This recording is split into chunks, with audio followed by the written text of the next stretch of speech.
provision can be abusive.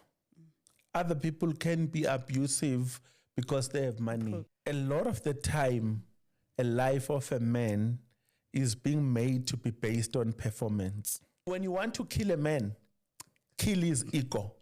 Tell him every day, we are having women that are not wise, that are wild. True male friendship is accountability. We are accountable for each other. Like the Bible says, so I'm your brother's keeper. You are a brother's keeper. Welcome to my space. My life and journey is one of ups and downs. Life can be very challenging, but it's when we open up that we find our solace. Let's heal. Let's grow. Let's cry. And you know what? Laugh together. Welcome to Conversations with Phumzile. Your girl next door. Conversations with Phumzile, the girl next door. You will wonder why I am going to be reading this. So this is your another episode. As I always say, we don't bring drama, but we bring real stories. We share who we are and pour out so that you at home and everybody else who's going through some of the things that we have gone through, you can feel comfortable and you can know that it is okay to feel, it is okay to talk. So today I have my regular guest. So he is not new in the podcast, but very regular. But what is new is he came alone. Yeah. Normally there's a brother, exactly, for the first time, there's a brotherly romance. So what we're going to talk about today is, I just want to read it. So we're gonna go deep into the heart of a man. We're going to talk about male friendships, slightly go into intimacy and healing. So it's a fully packed episode. But before I dive in and let Bheki introduce himself, I want to thank you, all the viewers. Thank you so much for subscribing, and thank you for watching, and thank you for sharing. And those who continue to say, big up, we're doing a good job. We need this conversation. I am grateful, and I have listened.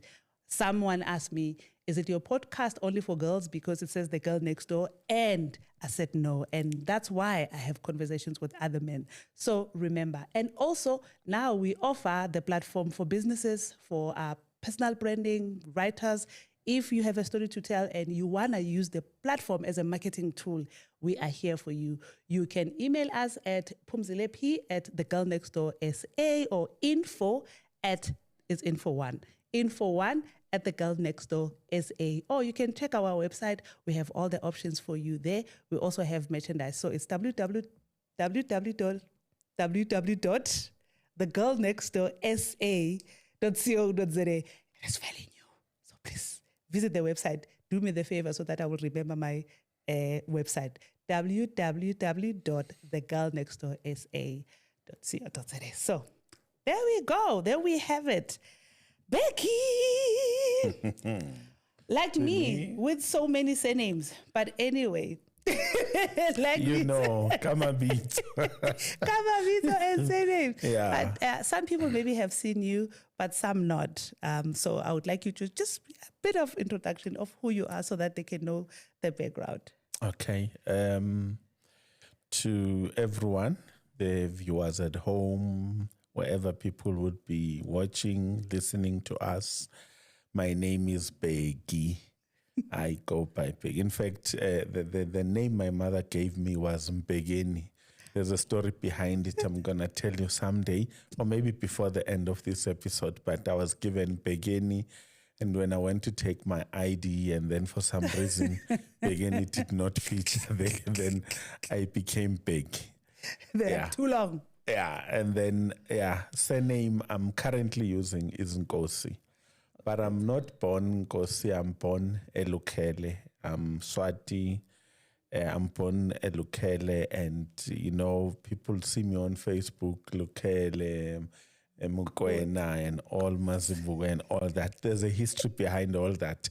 But I was raised by a stepfather. Maybe it's important to note that in this November month of men, I was raised by my stepfather, who's been good to me, still good to me, Ubab Nkosi. That's amazing. And I love that we honor. I call them, the gifted ancestors, where they take on and then give you everything and take care of you like your own. Sure. Yeah, I said we're going to talk about, let's start about male friendships. I am so keen to know and to understand, and I'm also very critical of male friendships because I'm female. And because I know in our spaces as females, but when we get together as girls, what do we talk about and how do we help each other? How do we grow? Like going back to into society and all that. And before, there used to be a lot of males who do society, Abo Baba, your burials and all that.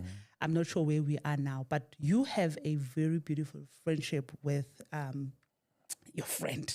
Yeah. Go check our interviews, you will see. Almost, you are so similar. You are always together, and your experiences as well are similar. Just take us through how your friendship started, one, and two, what glued you together as this friendship, and how is this friendship working for you? The reason why I'm starting there and I'm asking, so that the issue of mental health, the issue of marriage, kids, and everybody goes through something. But if you don't have that particular person within your life, or if you have not identified it, or you don't even know why they're good for you or not, and possibly you sharing your friendship and how you also just generally view your friendships might help even the young ones out there. Wow, it's a long story, and it came as a surprise. We met in church. We'll always go back to that. We met in church through our wives then, because we were both married, and I often went to Free State. Time and again, I'd go to Free State, and then when I'm there, I would meet him. I think one day I met him in church. It's funny, he will tell you this one day. When I met him in church, when he saw me in church, he said to me later on, I instantly fell in love with this guy. I loved him. His appearance, the way he dresses, that's what he said. Then he said, I thought there must be a Mac outside, one of those big Mac outside. When I saw this guy, I said, this guy looks rich, like very rich. And to his surprise, I was not near. But we met through our wives then. And first day when I met him, he just invited us to his house. He was living in Sasolburg at the time. Yeah. He invited us to his house. That was the beginning of everything. Oh, wow. We clicked from the word go. I think one thing about him, he has a very beautiful heart. He has a big heart. Not only that he's big like me, but he also has a very big heart as a person. He's a straightforward person. He's all. But in terms of me meeting him, we met through our wives. And then, unfortunately, like I said last time, our boat capsized in different oceans. He was in his own ocean, I was in my own ocean, and my boat capsized. And when it did, the only person that sustained me was him. And I'd never forget this, and I always tell him, and sometimes when I'm in the podcast, he always say to me, I'm surprised. He sustained me to a point that I remember that at some point in time, I was told to get out of the house then, in the family house. And I was told, what, take whatever is yours and get out of here. And I took whatever was mine, got out, went home. And when I called him during the day, I said, hey, this is what has happened. So he did not know my parents' house. And then he said, no, you would send me location and to come where you are. And he would come. He used to work in Grootfontein at that time, I think close to Standerton. He would drive from Standerton, come to home to see me, spend about an hour or two talking to me before he goes to his house. And it was his routine for almost 2 months, if not more. That was his routine, that every day he must pass by and see me.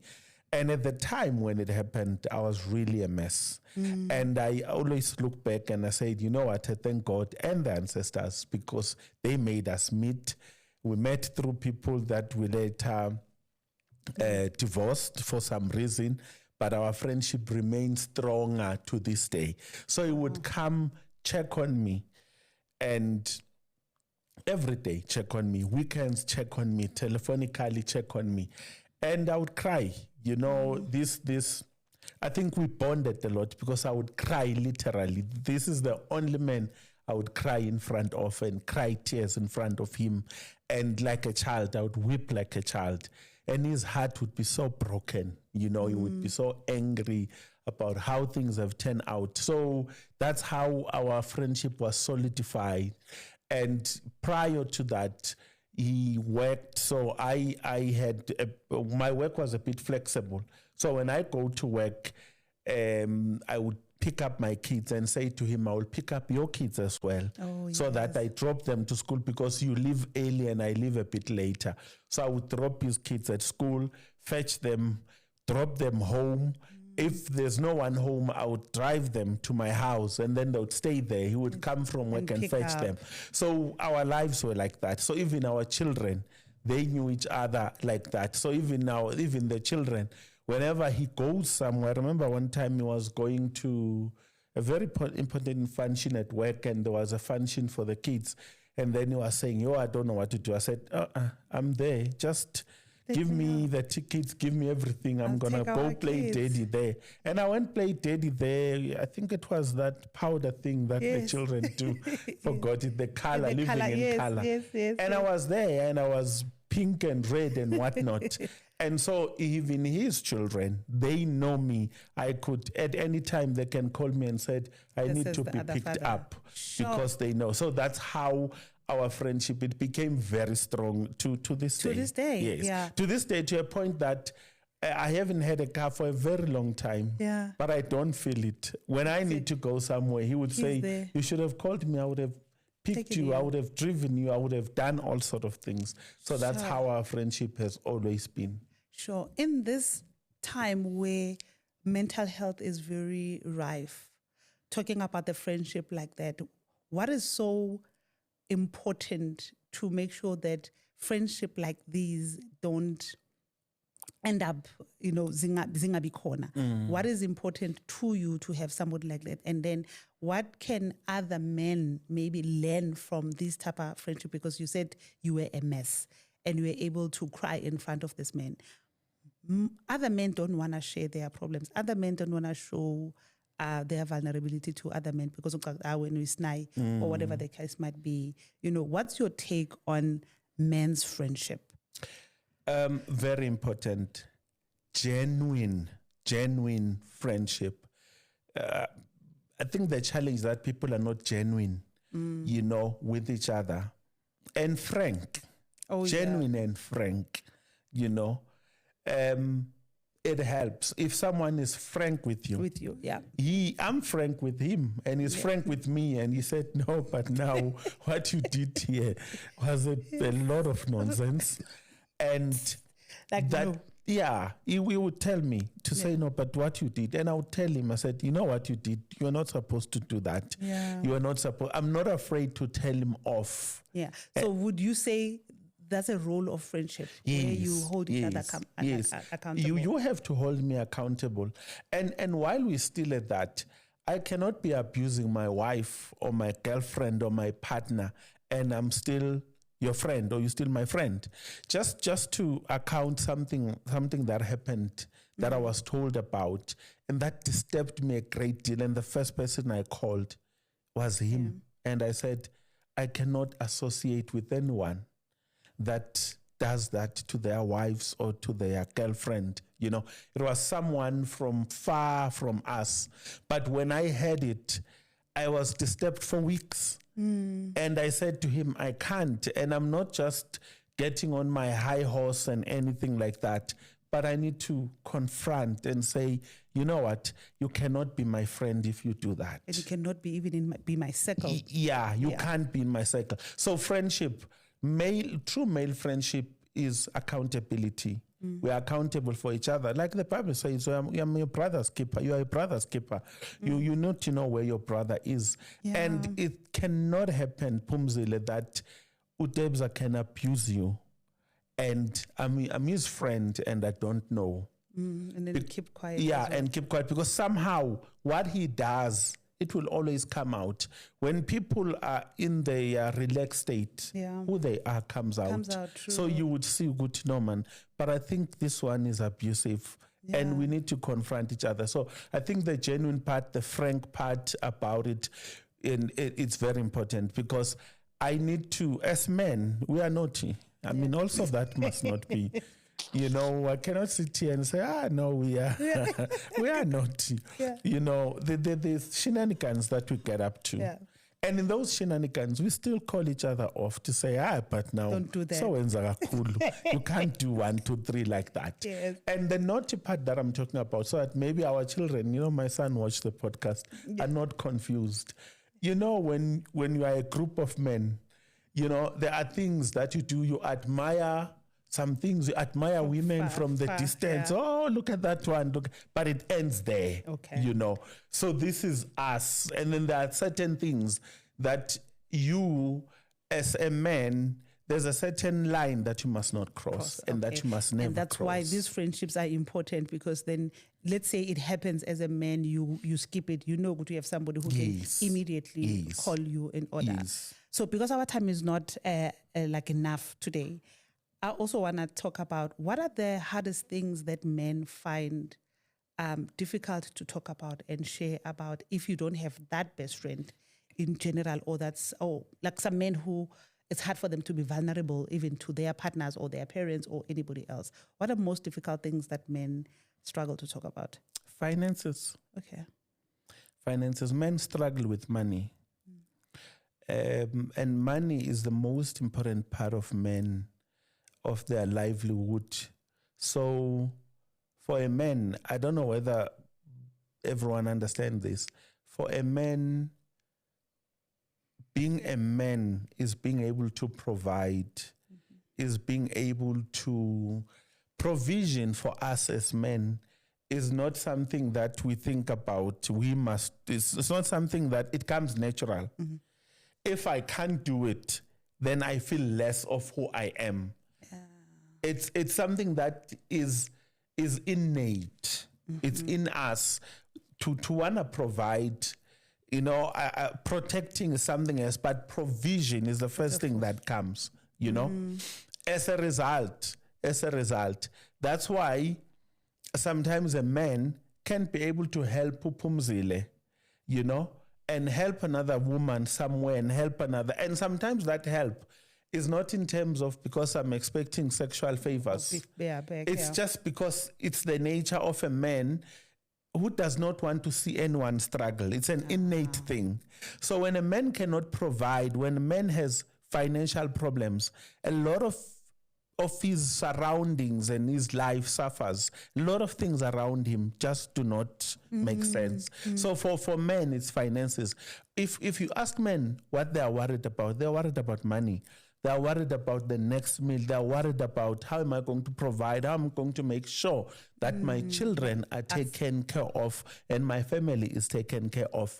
And the times that we live in, people are making that as if it's something that men don't want to do. Yeah. It is in their nature to do. Yeah. Yes. So would you say that is also a male thing, like masculinity, it just because you are a man, and there's healthy masculinity, and there's also the other one where it's not as healthy because it's my way, highway, you do what, and not be what you're supposed to be as a man.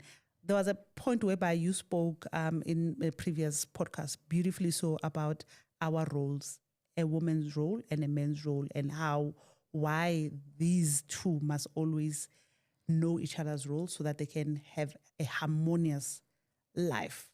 Your take again on that? One, provision can be abusive. Other people can be abusive because they have money. They're providing for you. So because they provide for you, they want to control you. That's not how provision was made to be.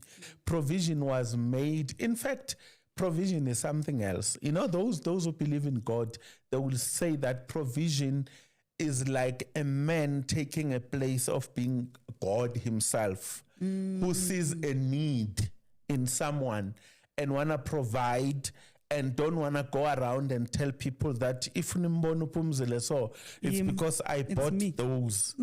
That's how provision is meant to be. Yeah. It is not meant to be what we see now. What we see now in provision, where people provide and they want to show around and say, Umbali, that's me. That's me. Ubani, that's me. Or because I provide for you, I must know you cannot drive there, you cannot drive there, that's my car. That's not how provision is meant to be. Provision is an act of love. It on its own, just the fact that you provide, it's an act of love. That's why our great parents, they knew that umkhulu who provide impuphe next door. Okay. And the grandmother knew, and he never had a problem because umkhulu provided because there's no mkhulu there. But the other grandmother understood very well that this is love. Even if this man has not said, I love you, but the provision itself, it's an act of love, because provision is an act of sacrifice. Wow. It's wanting this suit, but because your children or a person that you love does not have it, you would rather not have it and make sure they have it first. Yes.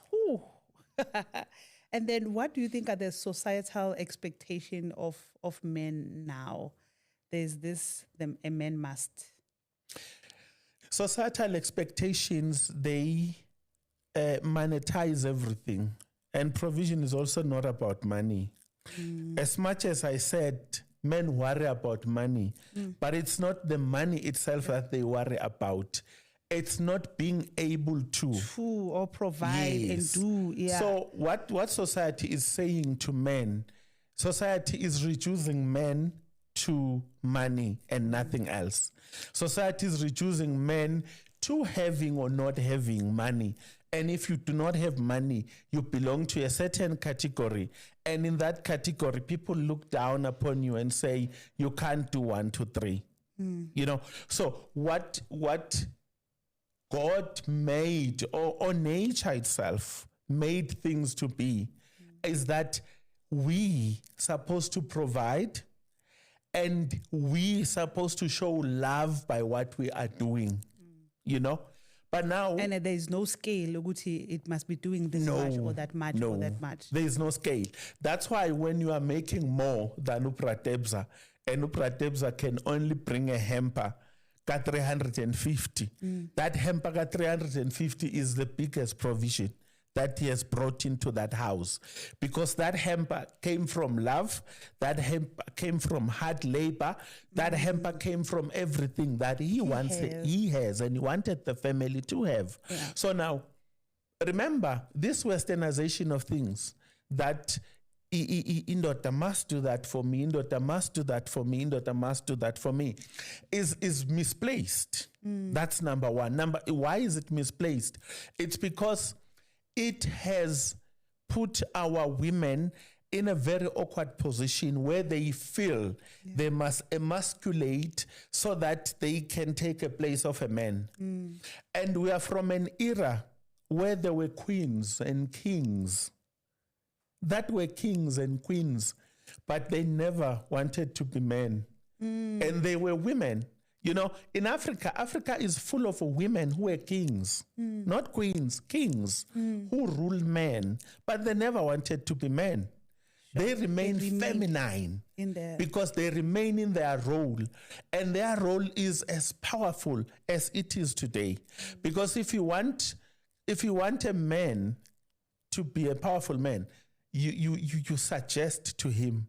You suggest to him. You even suggest direction.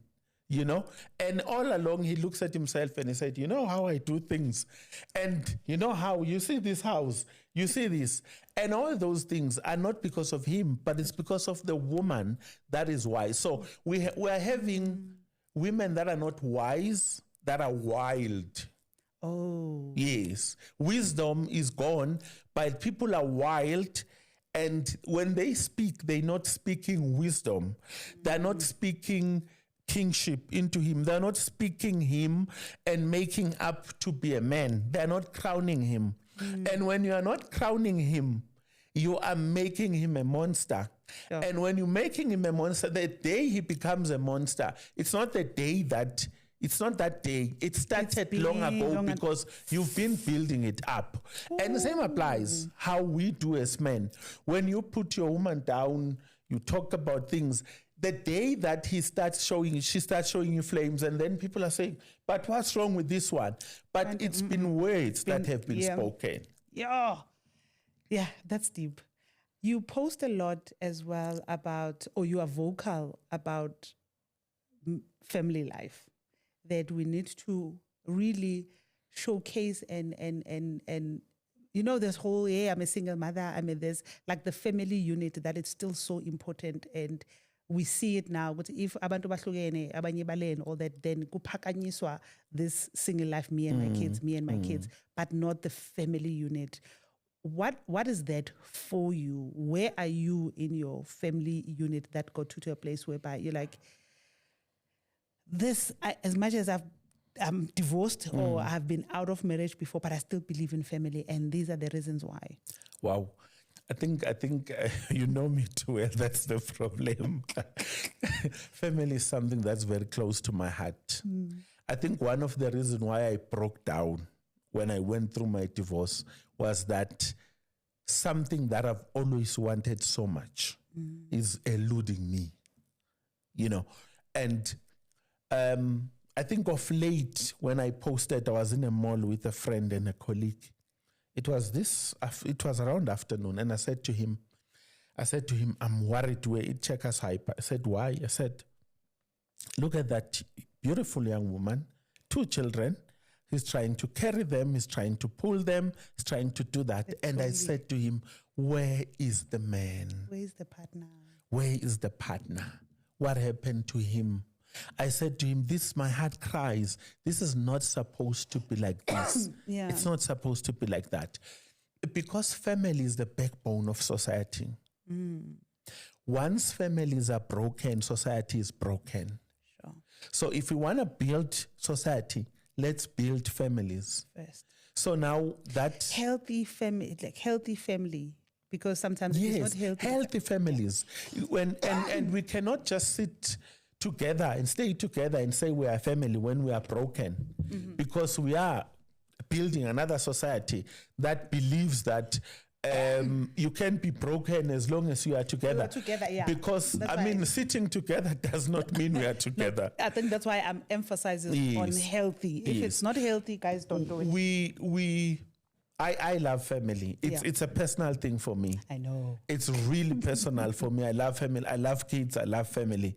So much that whenever I see a lot of single fathers as well with their children. I like it. It's good. Fathers are taking responsibility. But I'm telling you, there's still the need. We're not built up to be alone, to raise children alone. We're not built up to do that. Sure. And the sooner... And it's not supposed to... Yeah, it's not supposed to be like that. And something I've learned from you, which I'm not going to share in this podcast, but I looked back when I was reflecting. It was a month ago when I said, I understand why she did what she did. Because now the children grow up in a home, they see both mother and father. I'm telling you, I want to say something that I'm not proud of. Yeah. How many times have our children seen us changing partners? Is it something that we aspire? We want them to aspire? No.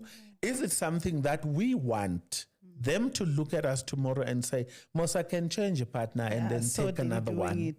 And it's not happening because the single mothers or the single fathers want to do it like that. It's because it's very difficult to get a partner that is intentional, someone that is intentional, someone that is genuine. Yeah. And now this December, you are with this one. Yeah. 6 months down the line, that one is gone. And going back to the whole societal thing that where now men are placed. So if you're looking for a partner, everybody's looking for a partner to not only build with, it's now how would you elevate me? How would you make my life better and all that? If you don't have 1, 2, 3, 4, 5, now go look somewhere, I can't be with you. And believe me, love, Ep17, is, I cannot love you as a man. That's why I'm saying men are builders, men are providers. I cannot love you and not want to build you up. That comes natural. Sure. That comes natural. That's why men can take someone with a standard 2 and say, you have standard 2, you know, grade 3, but let's build. And at the end, you will be having a degree. And this man doesn't have a degree. He doesn't mind. But when people see you and he says, look at my wife. Yeah. Look at my wife. Can you see that? Yeah. That is the nature. And I have to say this. The reason why we are in this mess is because we lost our ways. Yeah. We want to become what we're not. Yeah. And then we want to adopt the other people's way of living. It's not our way. It's not our way. And that's why we get lost easily. Yes. And I would encourage people to go look at our other episodes when we're talking from the men's perspective, because that's where we touch on cultural and keeping you within who you are and know how to do things as a you, as where you come from, where you were born, your name, your surname, and all that values, and how your belief systems in life, so that you keep, because when you keep that, then it's easier. So I want to also ask you, many men tend to work sex and substance or other distractions, you know, as coping mechanism. Why do you think that happens? A lot of the time, a life of a man is being made to be based on performance. It has always been about performance. Okay. And which destroys a lot of men. Let's just talk about intimacy itself. Intimacy then becomes about him as a man, that I can show her that I'm a man. But at the end of the day, it's not intimacy, it's intimate. It's just people who are having sex. Yes. You know? Ego driven. Yeah, there's nothing in there. But it's because society has made it about performance. Society has made it that a man must perform. And if you don't have a wise woman who says to you, in this house, you're not a performer, you are a husband, you are my partner. Because someone sometimes as men must sit us down and say, listen, you're my dog. You know? Whether you do this well or you don't do it well. It's okay. It's okay. I chose you.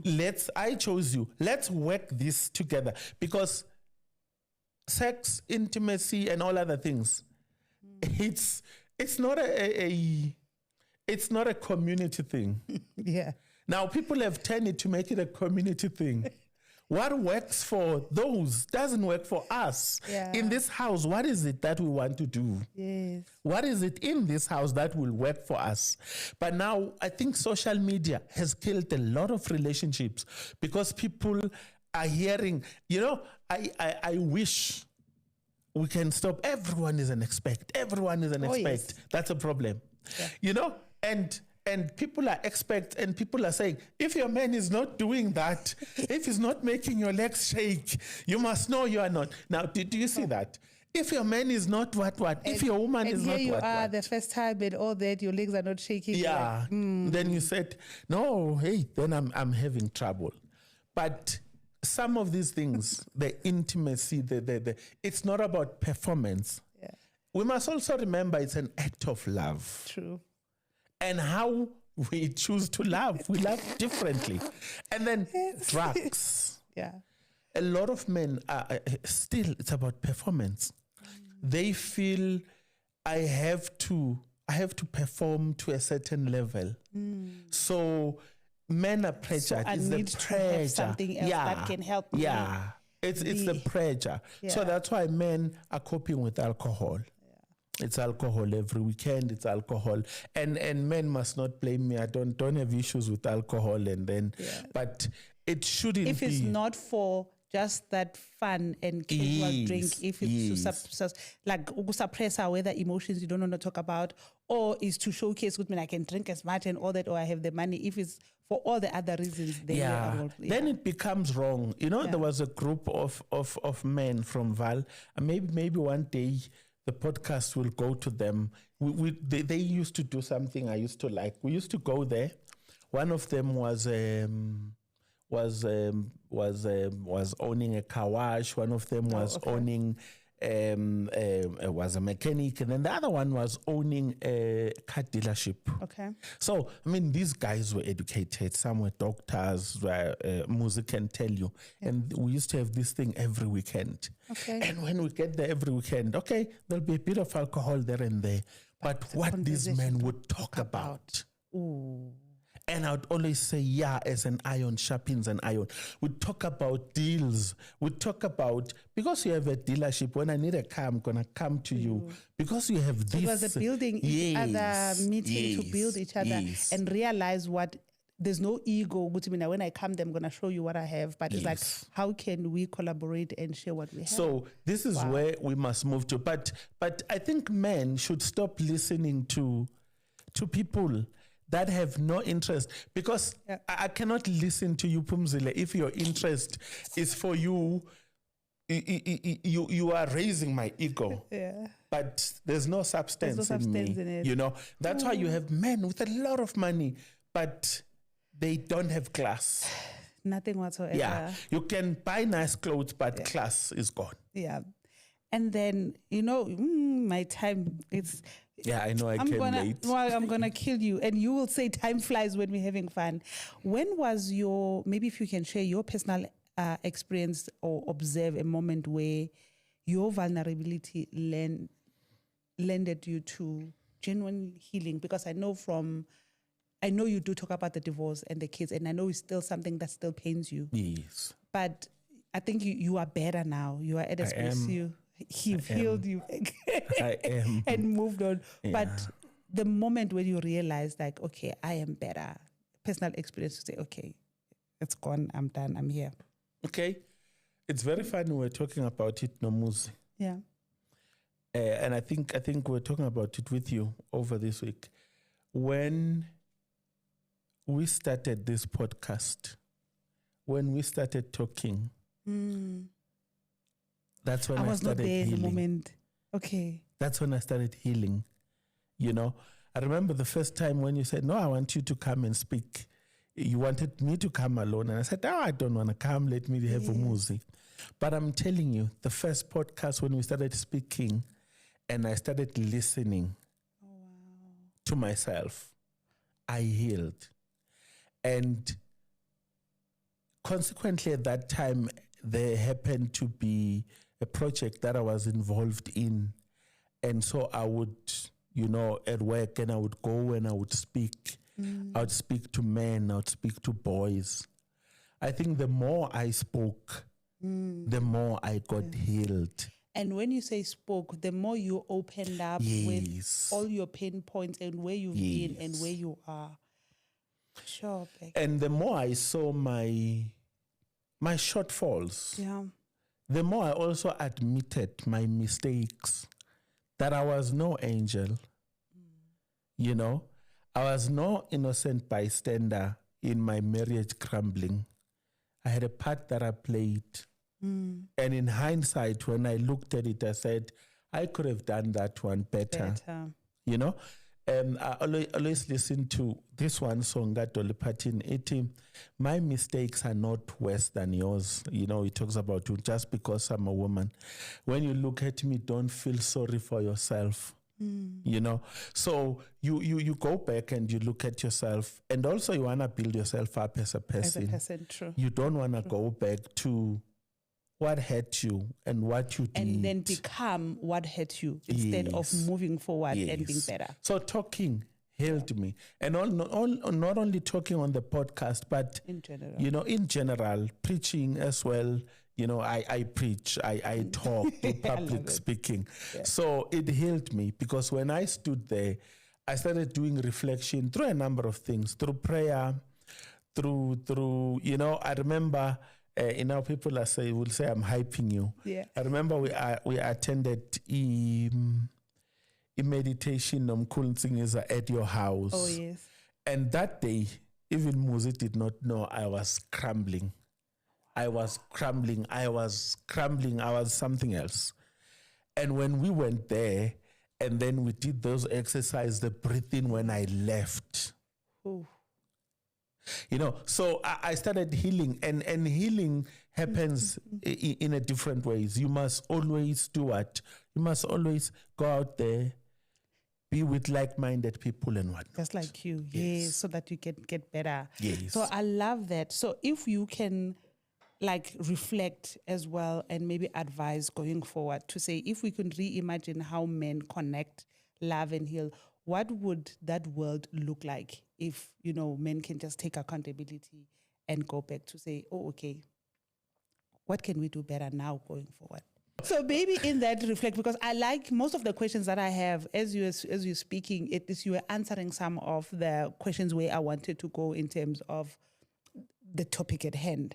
So as you talk about how men connect, love and heal, I like the example that you use of the guys. You can also maybe share healthier ways that you think men now can approach their healing journey. I think one of them is opening up. Yeah.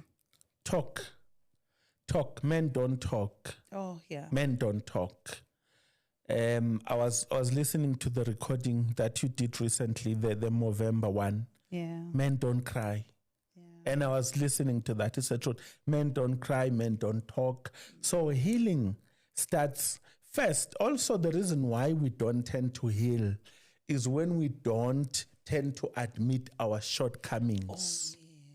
When I don't admit my role in what I'm going through, what is my role in this? What did I do to contribute to this? That's where it starts. Yeah. That's where you first look at yourself, you look within and say, I did this, I did that, I did this, I did that. Yeah. Then you admit that I was wrong. And if possible, go back and to say, you know what, at some point I did you wrong. And I'm sorry. And I'm sorry about it. Remember, Phumzile, on the spiritual side, we're also facing spiritual things. That we find ourselves fighting against forces of darkness.